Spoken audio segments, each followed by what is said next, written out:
Greetings from Castle Goring, from Mickey, Aurora, and from me. Well, I think we have much to celebrate today, and we are going to start out with what I have to celebrate, which is the Ballet Icons Gala that took place on Sunday evening at the Coliseum. It was a magical evening. It is organized by Olga Balakleets, who's also a fine pianist, and she has been organizing it for some years now, and she collects the ballet icons from all over the world who come to England to perform for one night only. It was just magical, absolutely magical.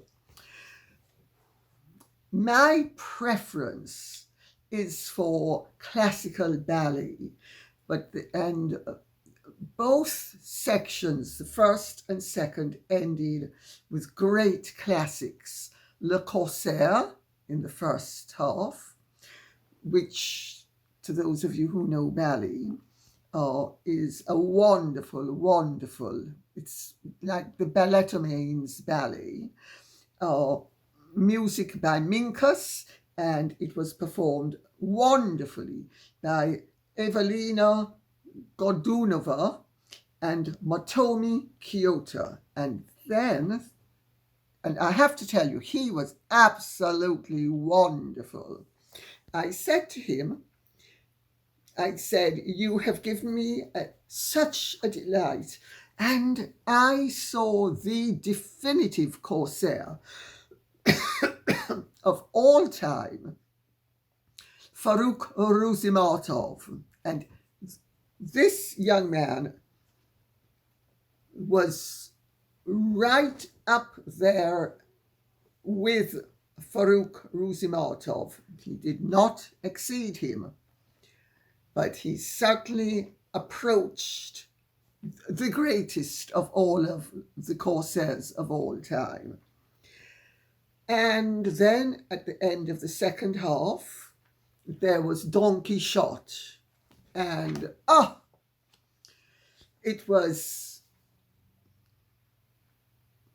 Natalia Osipova who got an award.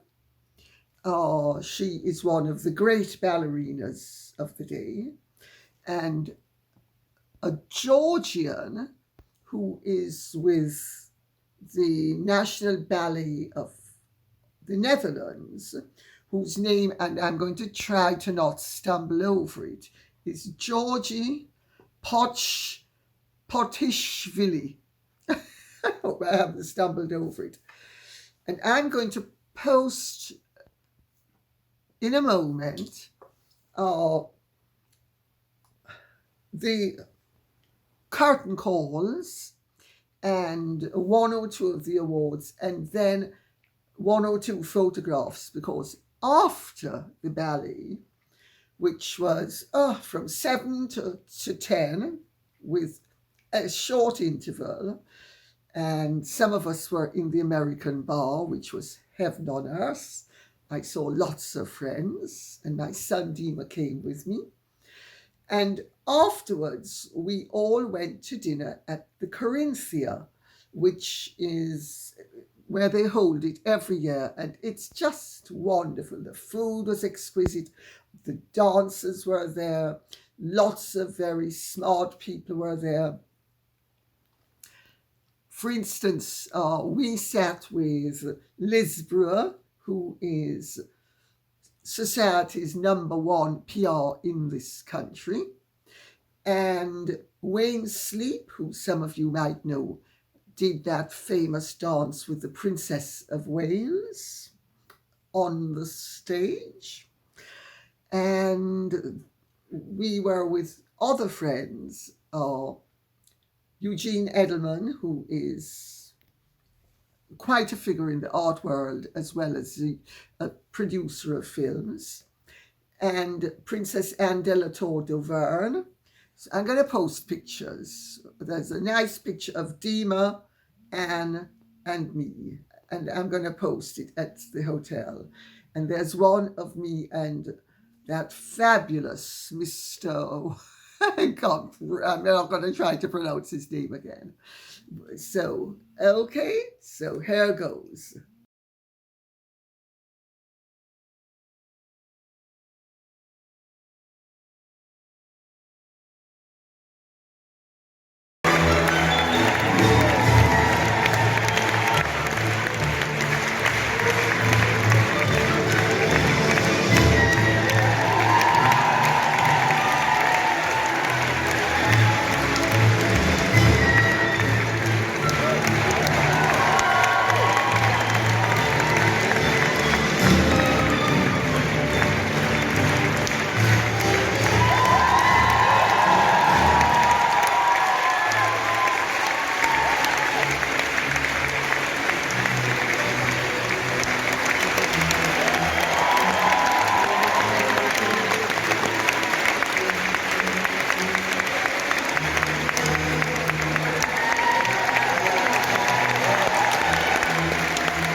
The next award for outstanding achievement in ballet goes to Sergio Bernal.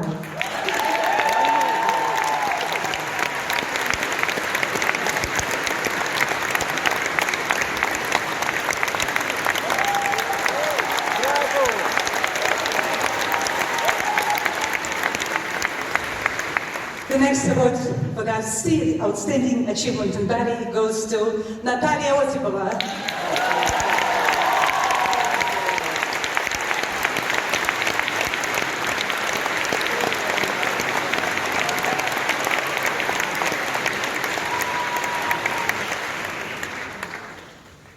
The next award for the outstanding achievement in ballet goes to choreographer Ricardo Cui.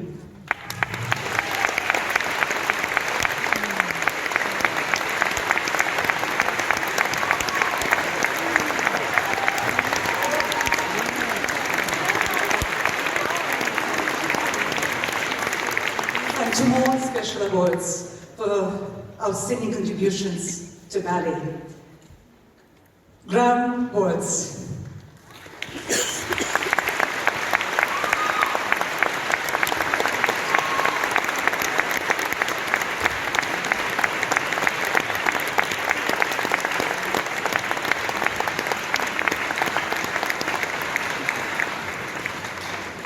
And the last but not the least award for outstanding contributions to ballet goes to Odd Jepsen.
So now we plunge in with a question from Anne Moore, who says, "Congratulations, Lady C.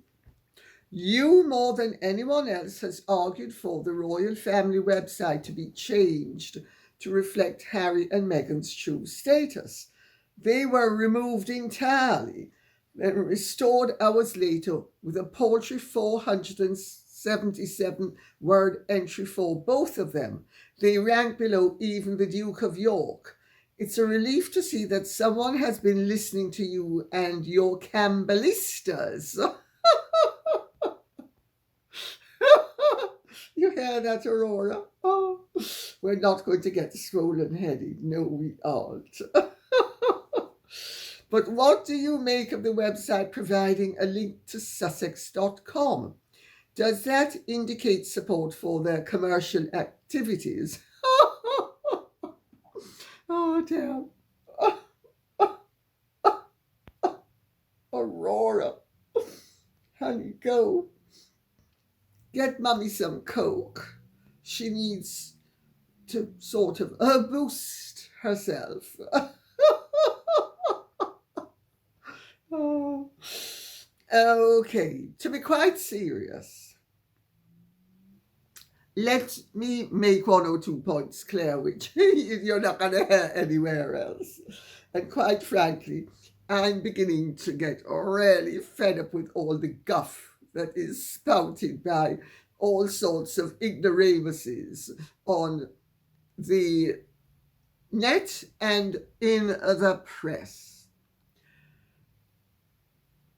Does it strike you as coincidental that last week Harry and Meghan celebrate the 4th anniversary of their freedom flight with the announcement of, now what's that website again?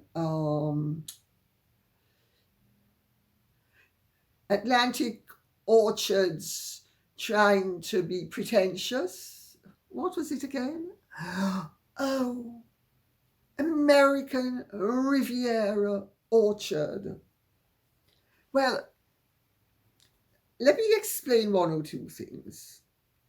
The royal family functions insofar as it is possible under the rules of civility, and it so happens I function by and large under those rules as well. So as long as somebody is not my declared and sworn enemy and acknowledged as such publicly, I will treat them with a modicum of respect and civility if they have some personal link to me, even when they don't deserve it. This is what the family does with Harry and Meghan. Do not for a second think that the palace was not in touch with Harry and Meghan to advise and inform them of the changes that were going to be made to the royal family website. It's called common courtesy. This is how civilized people function.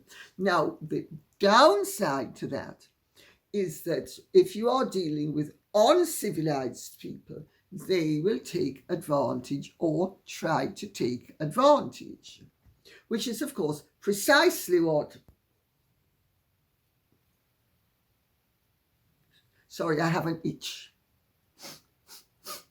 Aurora, honey, go get me some Coke. Go on. Mickey, wake up. Get Mutty some Coke. The girls see, and to keep on having my parched throat. Well, think about this for 2 seconds. Harry and Meghan knew the change was coming.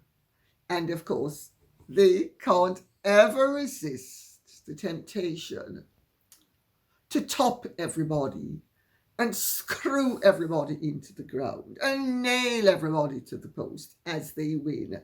And what is their victory?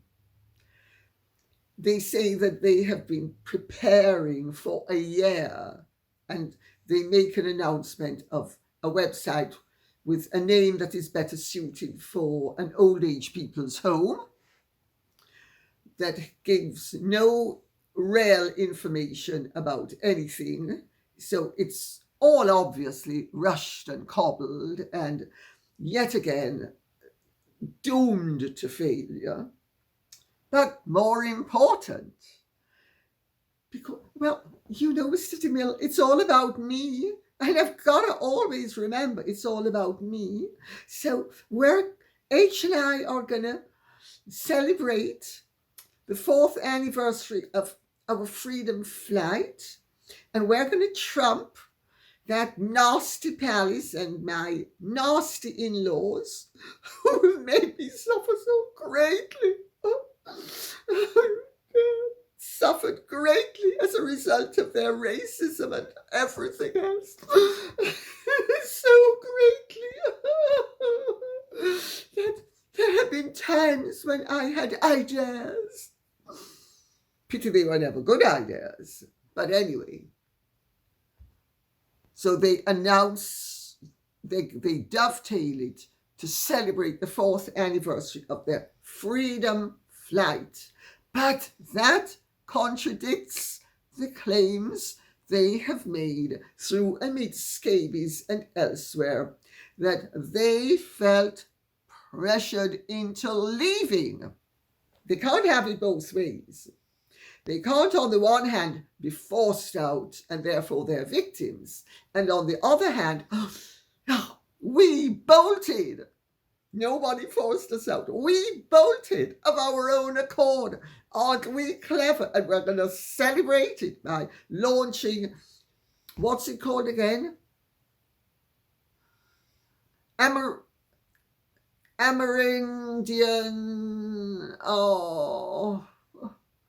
what's it called again?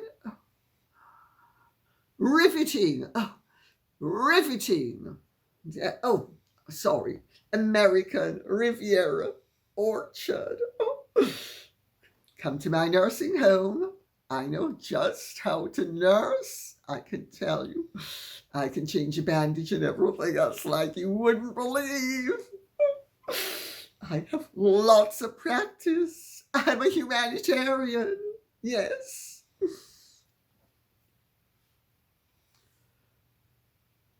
There are one or two interesting things to observe from that website. First of all, they have consolidated Harry and Meghan into one unit. And yes, it is, I think, 577 words long. I think, if I'm not mistaken, it's the shortest. Oh dear. And they are below Prince Andrew.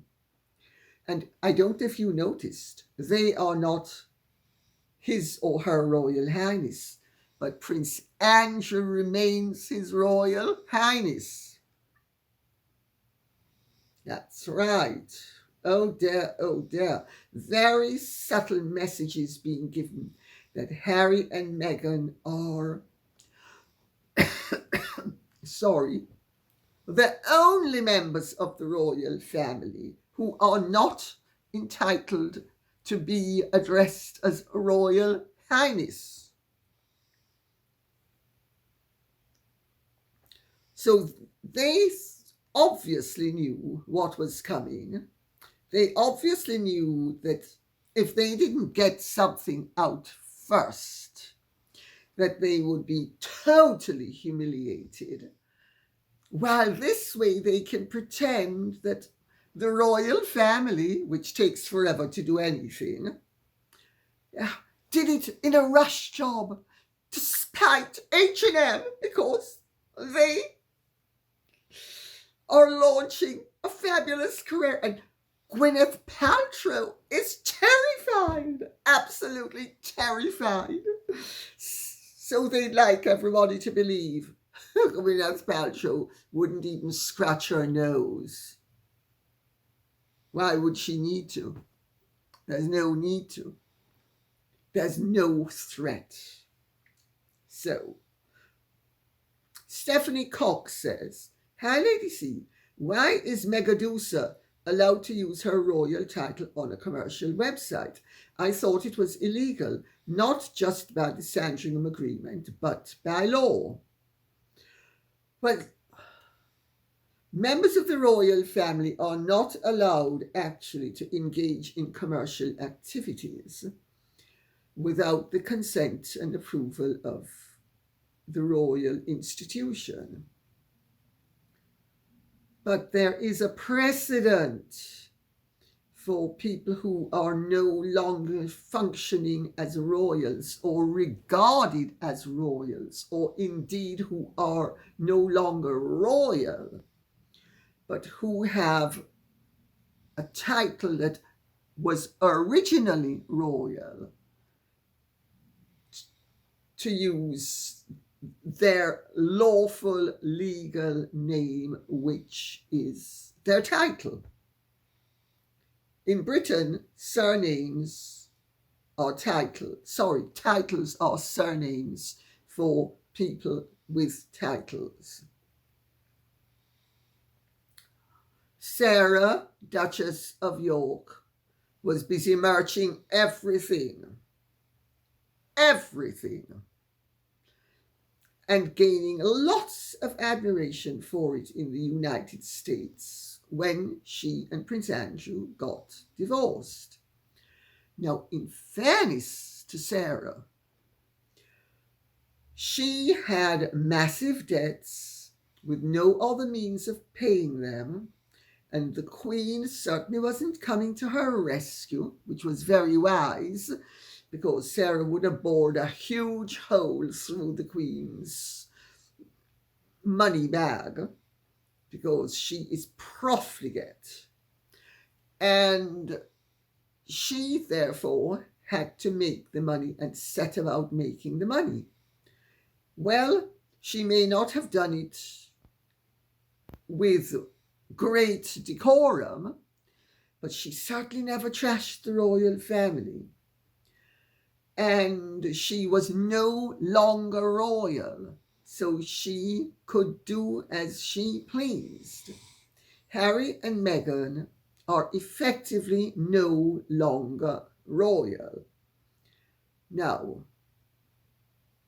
the link to the website sussex.com ratifies the fact that as far as the royal family is concerned,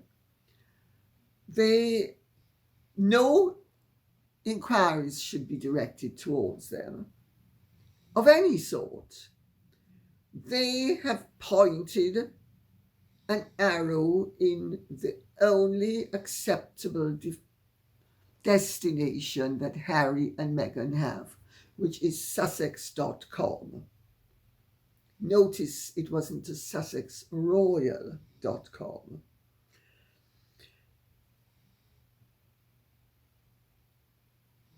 Are they breaking the agreement? They're certainly skating very close to it, because they're not allowed to use their coat of arms, but they are allowed to use the title Duke and Duchess of Sussex. And my understanding is that the feeling in royal circles is that they are such nuisances, such wild cards, and so prone to be constantly pushing the boundaries. And if the royal family starts to clamp down on every little thing that they do breaching the Sandringham Agreement,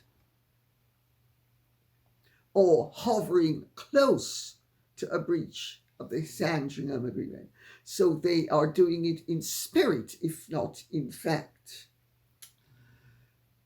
that's a way of sucking the royal family in to their gutter snipe,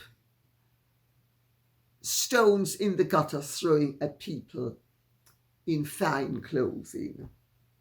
So they're not doing it. And the Sandringham Agreement is not a law, it is an agreement. Well, remember, Harry has a certain amount of time to make hay while the sun shines. The sun shines as long as his father is alive, even though his father has not been quite the pushover or soft touch that the public seems to think he has been. The fact of the matter is, his father's attitude towards him is far more benevolent than his brother's. Oh dear, how's that going to work? Joe Vickers says, Dear Lady C, with almost 3,000 comments, I doubt you'll see mine. Oh, ye of little faith. Sorry, Joe Vickers. Oh, couldn't resist that. I'm guessing there could be several comments mentioning that Harry and Meghan have been removed under Working Royals on the official royal website. They have been demoted in a major way. Major. Subtly, but major. But they can't say that they are being deprived of their rights because they're still listed as members of the royal family, which technically they still are. Before celebrating, what do you think this means? In my cynicism, I'm wondering if Harry and Meghan are removed because they are classed as working royals in the US Ballet Palace. Please say I'm wrong. It still bothers me that Harry, Archie and Lily are in the line of succession, and Harry is also a Councillor of State. Harry, Archie and Lily are in the right of succession, and he is a Councillor of State as a matter of law. As long as Harry provided, which he did, on the face of it, perfectly valid and legal birth certificates for those children, there was no option but to put them in the line of succession. He is a Councillor of State by law as a result of his birth, his position in the line of succession, and the Regency Acts of 1937, 1943, and 1953. Okay?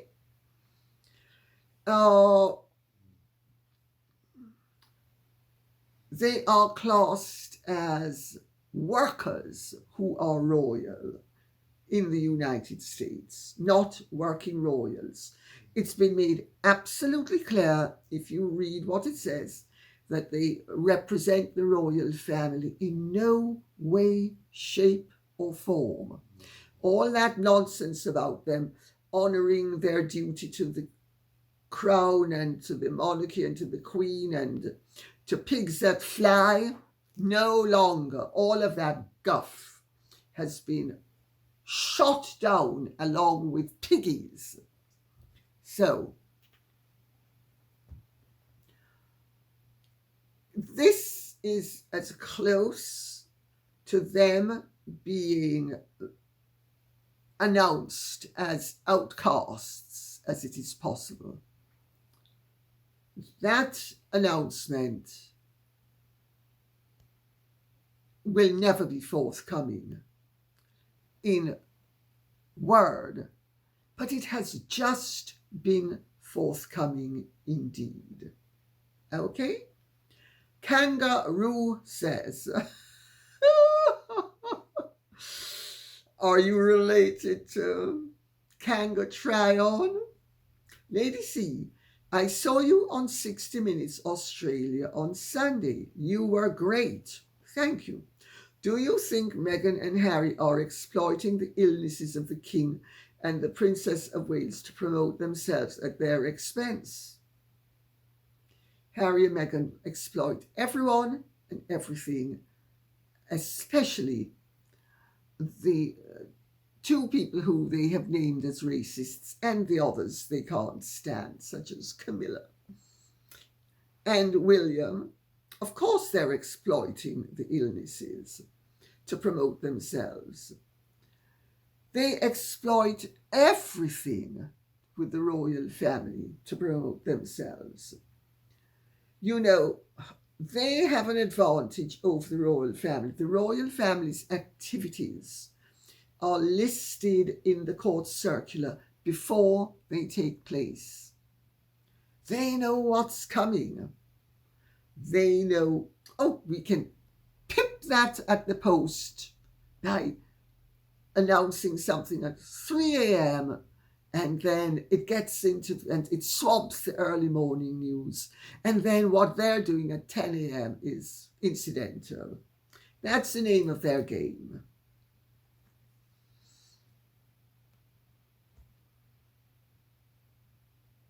They do it every day. They do it regularly.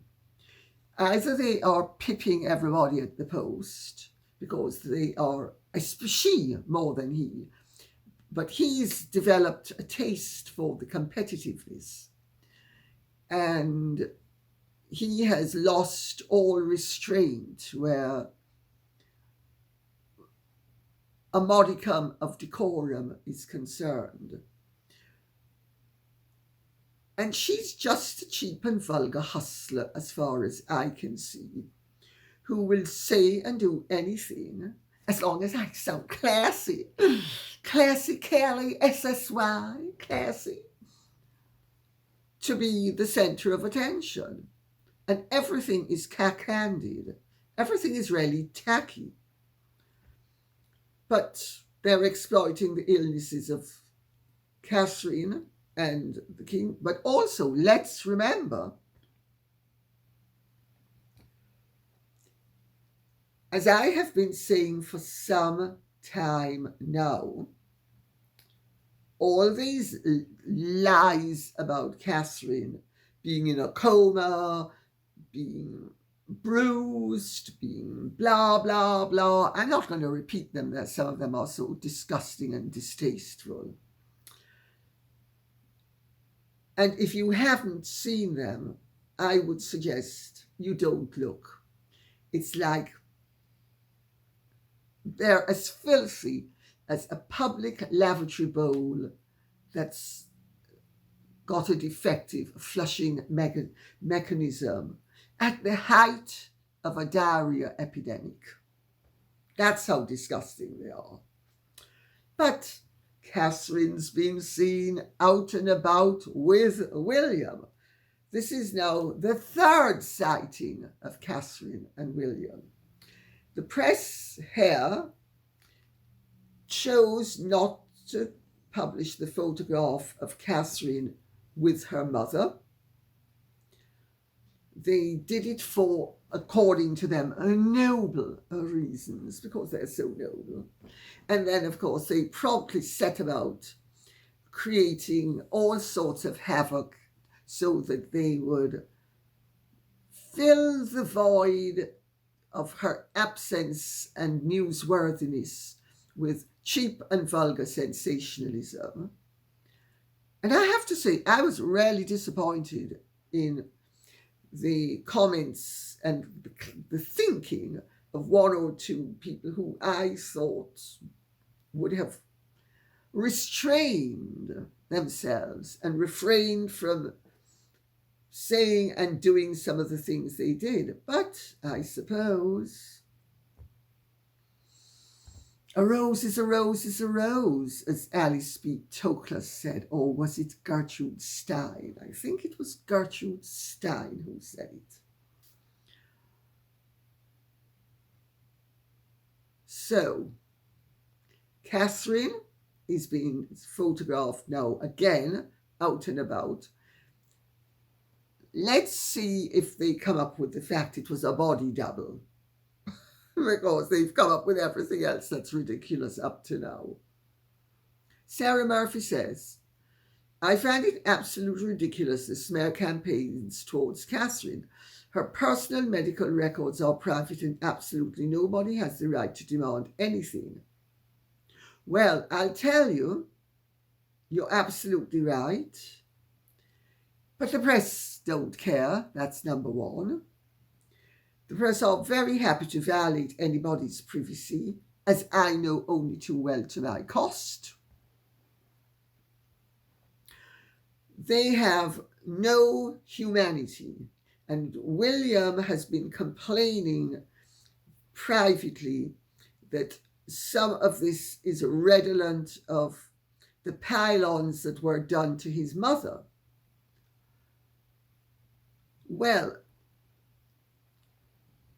I'm not sure that that's totally akin in the latter stages of his mother's life, but in the early stages of her royal life, that's certainly true.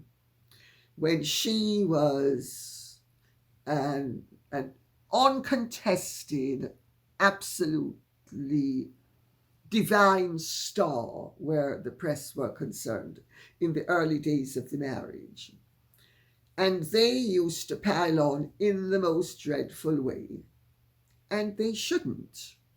They really shouldn't. But I suppose they're cynical enough to think if it sells newspapers, they're going to do it. So,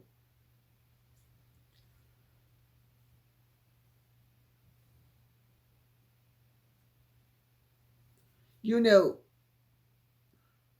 let's see what Barry Johnson has to say. Other commentators are leaving you behind in the dust as far as the Catherine situation is concerned. Thank you so much for that, Mr. Johnson.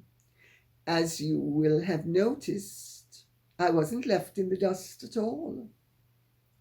I'm one of the few, and there are one or two others, who have maintained my integrity, my decorum, and provided you with accurate information. I just wasn't a cheap and vulgar sensationalist or liar, the way many of them were. I think Catherine's presence proves that. And yes, I know that Meghan has been using every possibility through her sources to put pressure on Catherine for Catherine to reveal her medical records,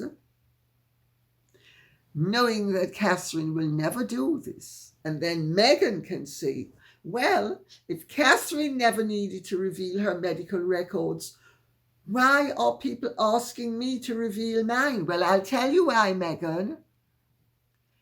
Catherine's delivery of those 3 children was transparent. Your 2 children arrived in opaque wrappings. Now, those were of your own creation.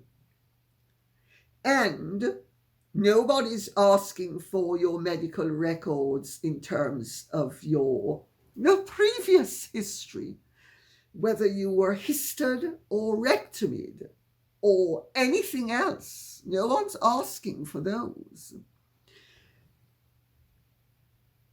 Any requirement that people are asking for is proof of delivery, which is something that the British people have been used to since 1689. And you're the only person in the royal family who ever managed to circumvent that particular ruling that has now been put into abeyance, but really needs to be brought back and retroactively brought back as well.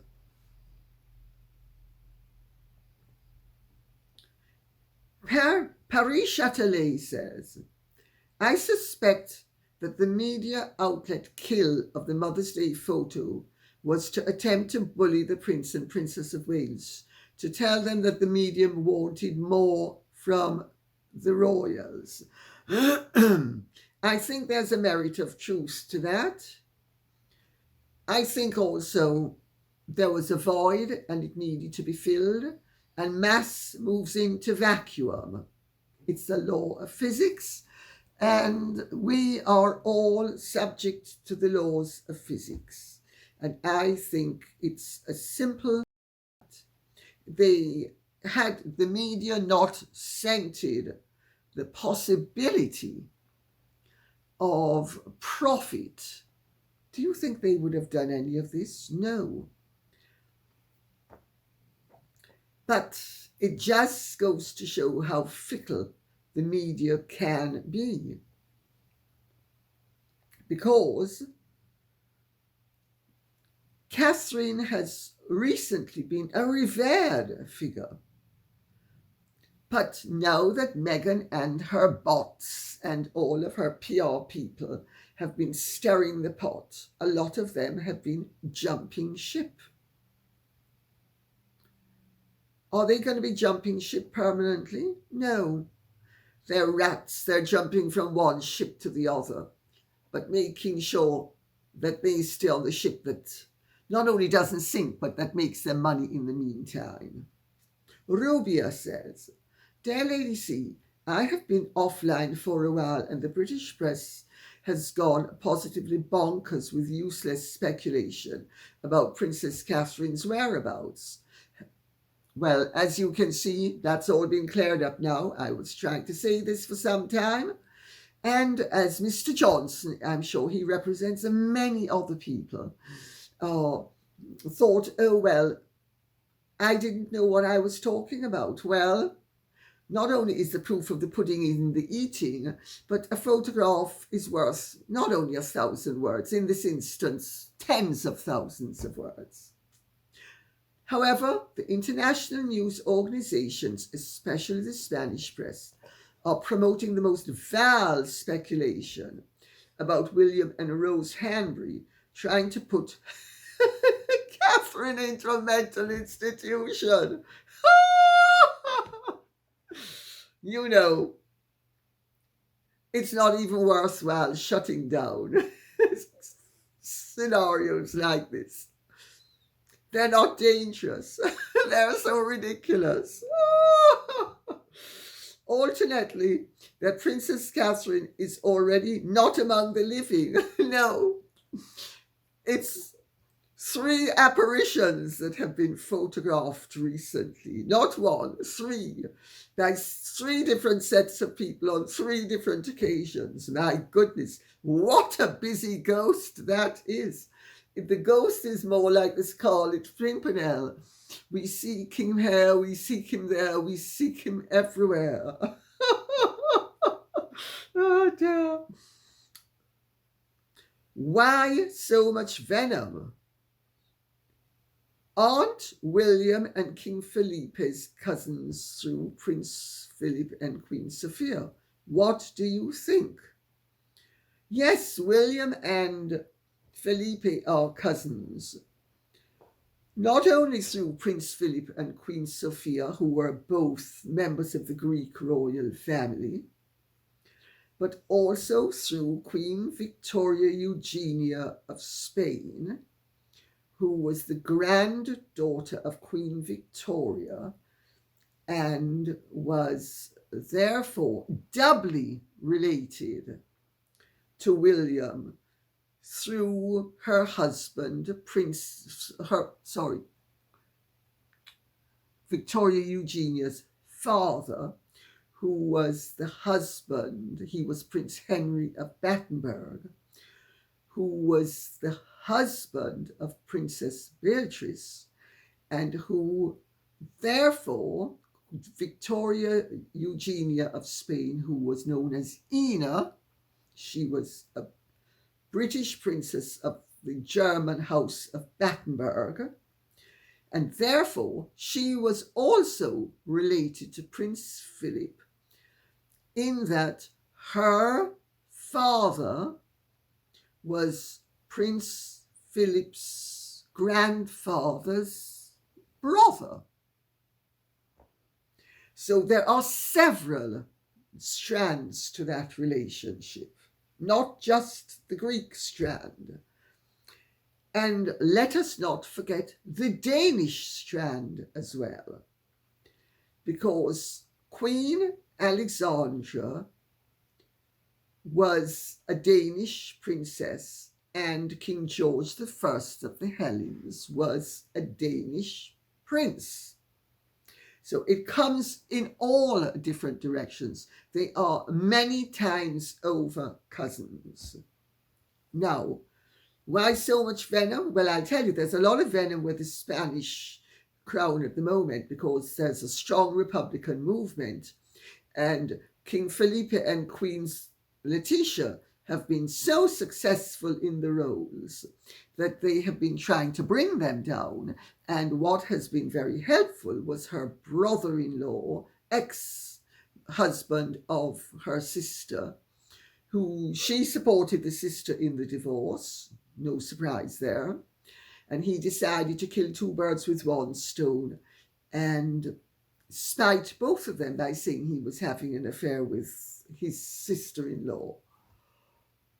Nobody believes it except crazies, any more than anybody except crazies believed that Catherine was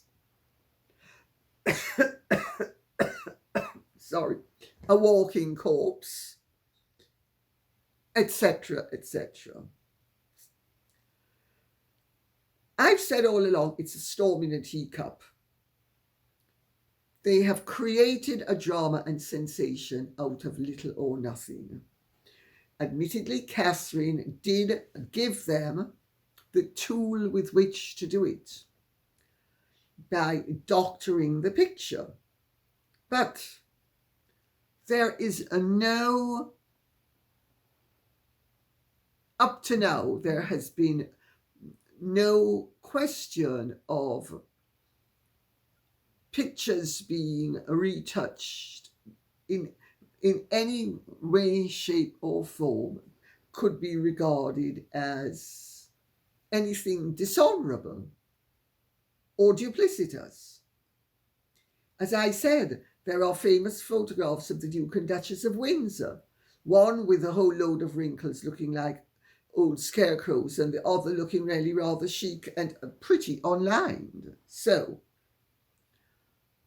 we will end with Abigail, who says, most of you talking never said a word when Meghan was being bullied. Double standard.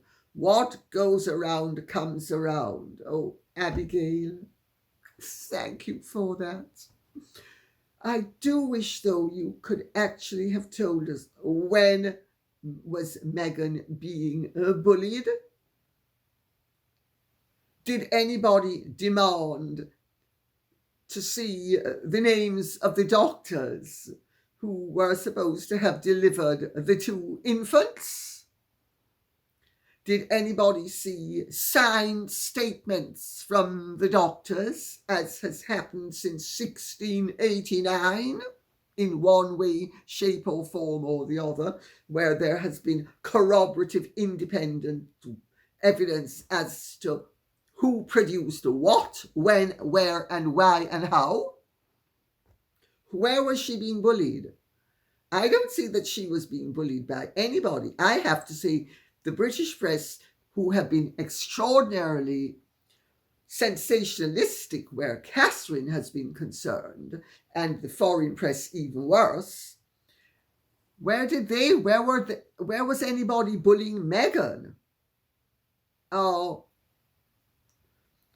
However, at this time that you would like people to believe that Meghan was being bullied, not only were the press ignoring physical evidence of questionable and behavior that they should have been questioning, but while all of this was going on, Meghan was bullying the staff.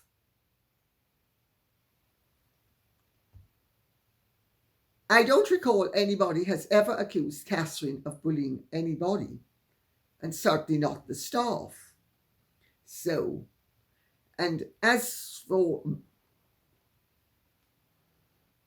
people resenting the fact or crying the fact that Catherine is being beaten up by the press, which she has been, how is Meghan being beaten up by the press? I don't recall anybody demanding of Meghan that which has been demanded of everybody else. And Has anybody demanded to see any of Meghan's medical records? Has anybody demanded to see proof of life of those 2 children? I don't think so. Abigail, Sweetie Pie, thanks for your comment. Please take some sugar back to the squad and drink your tea. Okay? God bless. Thank you so much. And insofar as everybody else is concerned, I hope you have enjoyed this. And if you have, would you care to keep the questions and comments coming in so I will know what you would like us to be speaking about? Okay, thank you so much. Godspeed. And if you have truly enjoyed this, would you care to like, share, subscribe, press the notification bell, and take good care. Bye-bye.